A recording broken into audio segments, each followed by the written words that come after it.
আচ্ছা, জীবনে কখনো কোনো মৃত ব্যক্তিকে গোসল করিয়েছেন? যদি কখনো সুযোগ হয় তাহলে সেই মৃত ব্যক্তিকে গোসল করাবেন। তখন খুব কাছ থেকে দেখবেন মৃত মানুষের দেহটা কতটা অসহায় লাগে, মৃত্যুর পরে মানুষের দেহ কতটা ভয়ের কারণ হয়ে দাঁড়ায়। সুযোগ পেলে রাতে লাশটা পাহারা দেবেন, তখন বুঝতে পারবেন প্রিয় মানুষটার লাশ রাতের বেলায় আপনার কাছে কতটা অদ্ভুত লাগে, কতটা ভয়ের কারণ হয়ে ওঠে, কতটা আতঙ্কের কারণ হয়ে যায়। সুযোগ পেলে মৃত ব্যক্তির শরীরে একটু হাত লাগিয়ে কিছুক্ষণ তার স্পর্শ নেবেন। আপনি তখন উপলব্ধির সুযোগ পাবেন এই পৃথিবীতে বিশাল প্রভাব প্রতিপত্তি মৃত্যুর পরে কতটা নির্যাতনের রূপ নেয়।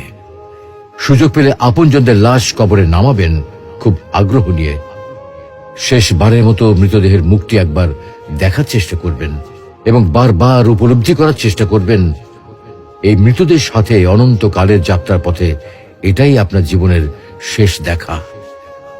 সুযোগ পেলে মাঝে মধ্যে কবরস্থানে গিয়ে নীরবে কিছুক্ষণ দাঁড়াবেন। এরপর মনে মনে চিন্তা করবেন জীবনের লাভ ক্ষতির হিসাব। এই মৃত মানুষগুলো এই পৃথিবীতে কি করে গেছেন, কাদের রেখে গেছেন। যাদের রেখে গেছেন তারা কি কখনো এই মৃত মানুষগুলোকে স্মরণ করার জন্য কবরস্থানের আশেপাশে একটি বারের জনকে দেখতে আসে? আমাদের জীবনটা বড় অদ্ভুত, বৈচিত্র্যময়।